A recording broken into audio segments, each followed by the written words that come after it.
tinawag.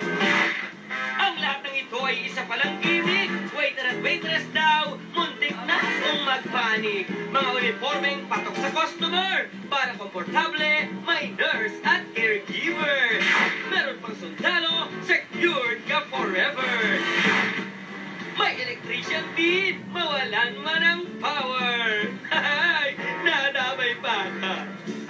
Itong estudyante, imbis na tip, baon namang kailangan. Binigyan ko ng 20, binalik din naman. Mga tagaluto, sabi nila ay nagtatago. Kaya naman pala ay mga bilanggo. Ang inis na mga ulo na, Brad. Sir, alam niyo po, natatakot po ako dito sa sundalo niyo. Ako nga matatakot siya. Bating yan, bating.